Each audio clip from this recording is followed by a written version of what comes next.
सिद्धू चन्नी ਦੀਆਂ ਤਸਵੀਰਾਂ ਦੇ ਨਾਲ ਪੰਜਾਬ ਕਾਂਗਰਸ ਬਾਗੋ ਬਾਗ ਨਜ਼ਰ ਆ ਰਹੀ ਹੈ। ਸਭ ਕੁਝ ਠੀਕ ਹੋਣ ਦਾ ਦਾਅਵਾ ਕੀਤਾ ਜਾ ਰਿਹਾ, ਪਰ ਦੂਜੇ ਪਾਸੇ ਬੀਜੇਪੀ सिद्धू चन्नी ਦੀ ਜੋੜੀ ਤੇ ਤੰਜ ਕੱਸ ਰਹੀ ਹੈ।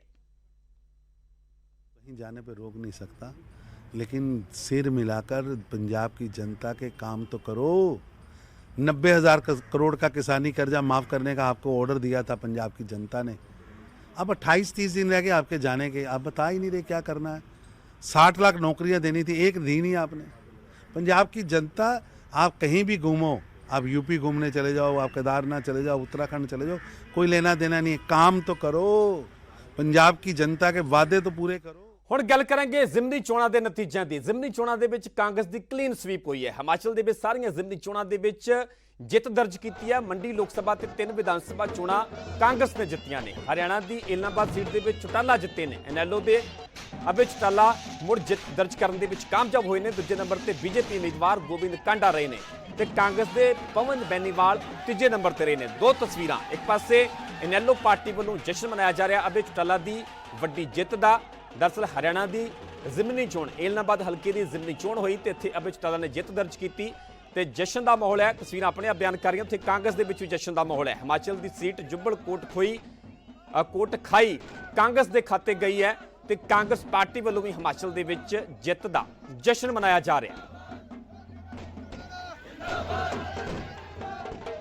ये इनेलो की जीत किसानों की, मजदूरों की, छत्तीस बरादरी की जीत है, क्योंकि सरकार ने हर ओछे हथकंडे अपनाने का काम किया। और बीजेपी, जेजेपी और कांग्रेस, क्योंकि कांग्रेस के भी नेता श्री भूपेंद्र सिंह हुड्डा एक जलसा करके आए थे और उसमें उन्होंने ये कहा था कि गोपाल कांडा मेरे अच्छे मित्र हैं, इसलिए कांग्रेस की वोट पिछली बार 35,000 से ज्यादा आई थी और अब की बार कांग्रेस 20 पाकर के टिक गई। इसलिए कांग्रेस भी, बीजेपी भी, जेजेपी भी अब ऐसे चौटाला ने एक ही उखड़ में घेर के कूट दी तंबाकू की तरियां। उधर इलाहाबाद ਦੇ ਵਿੱਚ ਐਨਐਲਓ ਦੀ ਜਿੱਤ ਤੇ ਬੀਜੇਪੀ ਨੇ ਕਿਹਾ ਕਿ ਭਾਵੇਂ ਪਾਰਟੀ ਨਹੀਂ ਜਿੱਤ ਸਕੀ ਪਰ ਲੋਕਾਂ ਨੇ ਕਾਂਗਰਸ ਨੂੰ ਕਰਾਰਾ ਜਵਾਬ ਦਿੱਤਾ ਹੈ। ਦੂਜੇ ਪਾਸੇ ਕਾਂਗਰਸ ਨੇ ਅਬੇ ਚੌਟਾਲਾ ਨੂੰ ਵਧਾਈ ਤਾਂ ਦਿੱਤੀ ਹੈ ਪਰ ਨਾਲ ਹੀ ਸਵਾਲ ਕੀਤਾ ਹੈ ਕਿ ਜੇ ਕਾਂਗਰਸ ਫਿਰ ਅਵਿਸ਼ਵਾਸ ਮਤਾ ਲੈ ਕੇ ਆਈ ਤਾਂ ਅਬੇ ਚੌਟਾਲਾ फिर इस्तीफा देंगे।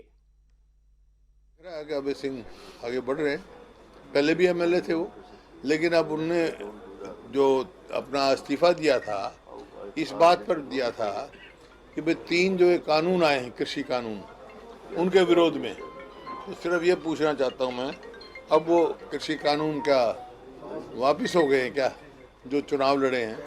और उन्होंने कहा था भाई हम विधानसभा में कोई सदस्य नहीं रहेगा जब तक कृषि कानून रहेंगे।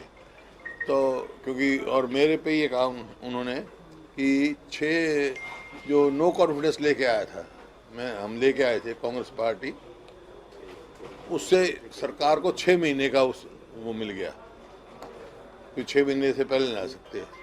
इस वास्ते वो वोट ना देनी पड़े, नो कॉन्फिडेंस देने से विपक्ष में थे, वोट देना नहीं चाहते सरकार के खिलाफ, इस्तीफा दे गए। देखिए, मैं 3 दिन तक हल्के के काफ़ी गांव में जाके आया हूं। वहाँ का जो आम मतदाता है वो पूरी तरह से बीजेपी के पक्ष में खड़ा हुआ था, चाहे वो किसान था, चाहे मजदूर था, चाहे दलित था, चाहे बीसी था, चाहे कोई भी था। सभी लोग गांव में ये कहते थे जी इतनी निष्पक्षता से नौकरी मिली हैं और हमें बिजली, पानी, सब कुछ पूरा कोटा मिला है हमें जब से मनोहर सरकार आई है और सब कुछ ट्रांसपेरेंट तरीके से हो रहा है। मतदाताओं में बीजेपी के प्रति बहुत ज़्यादा उत्साह था, कैंडिडेट के प्रति। कैंडिडेट भी हमारा गोविंद कांडा बहुत। सो गल हिमाचल की की जाए तो हिमाचल के जिमनी चोणों कांग्रेस की क्लीन स्वीप हुई है। हिमाचल के सारिया जिमनी चोणों के जित दर्ज की है। मंडी लोक सभा ते 3 विधान सभा हल्कों के जित दर्ज की है। सत्ताधारी बीजेपी की करारी हार हुई है। मंडी लोक सभा सीट तो प्रतिभा सिंह की जित हुई है तो इस जित को लैके कांग्रेस की क्लीन स्वीप को लैके पूरे हिमाचल के जित का जश्न मनाया जा रहा है। जश्न का माहौल है, एक दूजे को ਵਧਾਈ ਦਿੱਤੀ जा रही है इस ਵੱਡੀ जित की। ਉੱਥੇ ही ਜੇਤੂ ਉਮੀਦਵਾਰਾਂ ਨੂੰ ਹਾਰ ਪਾ ਕੇ ਉਹਨਾਂ ਨੂੰ ਵਧਾਈ ਦਿੱਤੀ ਜਾ ਰਹੀ है, ਉਹਨਾਂ ਦਾ ਸਵਾਗਤ ਕੀਤਾ ਜਾ ਰਿਹਾ है। सो क्लीन स्वीप हुई है। हालांकि जेकर हिमाचल की गल की जाए तो सत्ता धिर चाहे बीजेपी है, बीजेपी की सरकार है, पर सत्ता धिर बीजेपी होने के बावजूद जिमनी चोणों के कांग्रेस ने क्लीन स्वीप किया है। जनता जनार्दन आशीर्वाद से, हमारे समस्त कार्यकर्ताओं के संघर्ष और परिश्रम से ये ऐतिहासिक जीत संभव हो पाई है। भाई थोड़ा लोगों नीचे कर लो। क्या कहना चाहेंगे, श्रेय किसको आप देंगे? आपने जनता का जो है धन्यवाद किया, चुनौतियां क्या थी इस दौर में?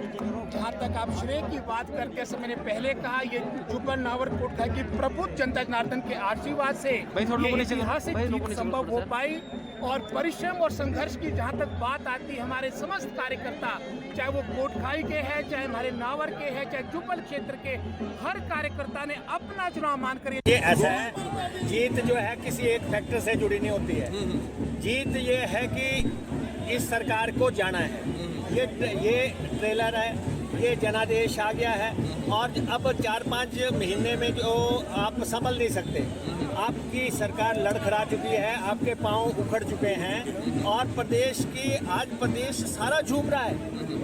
जीत तो जो है 20 सीटों पे हुई है, लेकिन आज पूरा प्रदेश खुशियां मना रहा है, पटाखे चला रहा है, लड्डू बांट रहा है। इसका मतलब इस सरकार से लोग कितने परेशान हैं, कितने नाखुश हैं, ये उसको इंगित करता है। कांग्रेस ने महंगाई को बड़े हथियार के रूप में इस्तेमाल किया और महंगाई मुद्दा थी और ये मुद्दा उनके हाथ में लगाई और इसी मुद्दे को लेकर के उन्होंने प्रमुख रूप से ये करने की कोशिश की। लेकिन ये भी बात सत्य है कि महंगाई सिर्फ हिमाचल में बढ़ी, ऐसा नहीं है, ग्लोबल इशू है। आज की तारीख में महंगाई पूरी दुनिया में बढ़ी है और ऐसी चीजें जुड़ते जुड़ते हमारी क्षति हुई है। लेकिन मंडी लोकसभा सीट में जीत। ਉਧਰ ਗਵਾਂਢੀ ਸੂਬਿਆਂ ਦੇ ਵਿੱਚ ਬੀਜੇਪੀ ਦੀ ਹਾਰ ਤੋਂ ਪੰਜਾਬ ਕਾਂਗਰਸ ਬਾਗੋ-ਬਾਗ ਹੈ। ਰਾਜਕੁਮਾਰ ਵੇਰਕਾ ਨੇ ਹਿਮਾਚਲ ਦੇ ਵਿੱਚ ਕਾਂਗਰਸ ਦੀ ਜਿੱਤ ਤੇ ਕਿਹਾ ਕਿ ਇਹੀ ਨਤੀਜਾ ਪੰਜਾਬ ਦੇ ਵਿੱਚ ਵੀ ਹੋਵੇਗਾ। ਜਿਹੜਾ ਲੋਕ ਆਦਮੀ ਜਿਸ ਤਰੀਕੇ ਨਾਲ ਮਹਿੰਗਾਈ ਵਧੀ ਹੋਈ ਹੈ, ਜਿਸ ਤਰੀਕੇ ਦੇ ਨਾਲ ਸਰਕਾਰੀ ਕੰਪਨੀਆਂ ਨੂੰ ਵੇਚਿਆ ਜਾ ਰਿਹਾ, ਪੂਰਾ ਦੇਸ਼ ਤੇ ਵਿਕ ਗਿਆ। ਔਰ ਜਿਹੜਾ ਦੇਸ਼ ਵੇਚੇਗਾ, ਸਰਕਾਰ ਕਿਸੇ ਵੀ ਸਰਕਾਰ ਨੂੰ ਕੋਈ ਲੋਕ ਟਿਕਟ ਨਹੀਂ ਦੇਣਗੇ। ਔਰ ਜਿਸ ਤਰੀਕੇ ਦੇ ਨਾਲ ਮਜ਼ਦੂਰ, ਕਿਸਾਨ, ਇੰਡਸਟਰੀ ਸਭ ਕੁਝ ਦਾ ਬੇੜਾ ਗਰਕ ਕਰ ਦਿੱਤਾ ਉਹਨਾਂ ਨੇ, ਤੇ ਹੁਣ ਰਹਿੰਦਾ ਖੁੰਦਾ ਲੋਕਾਂ ਨੇ ਇਹਨਾਂ ਦਾ ਬੇੜਾ ਗਰਕ ਕਰ ਦੇਣਾ, ਆ ਜਿਨ੍ਹਾਂ ਨੇ ਲੋਕਾਂ ਦਾ ਬੇੜਾ ਗਰਕ ਕੀਤਾ। ਔਰ ਉਹ ਇਹ ਗੱਲ ਸਬਕ ਉਹਨਾਂ ਨੂੰ ਸਿੱਖ ਲੈਣਾ ਚਾਹੀਦਾ। ਆ ਅਲਾਰਮਿੰਗ ਹੈ, ਇਹ ਖਤਰੇ ਦੀ ਘੰਟੀ ਹੈ, ਇਹ ਕੇਂਦਰ ਦੀ ਬੀਜੇਪੀ ਸਰਕਾਰ ਦੇ। ਫਿਲਹਾਲ ਇੱਥੇ ਰੁਕ ਰਹੇ ਹਾਂ ਛੋਟੀ ਜੀ ਬ੍ਰੇਕ ਲਈ, ਜਲਦ ਹਾਜ਼ਰ ਹੁੰਦੇ ਹਾਂ ਇਸ ਬ੍ਰੇਕ ਤੋਂ ਬਾਅਦ।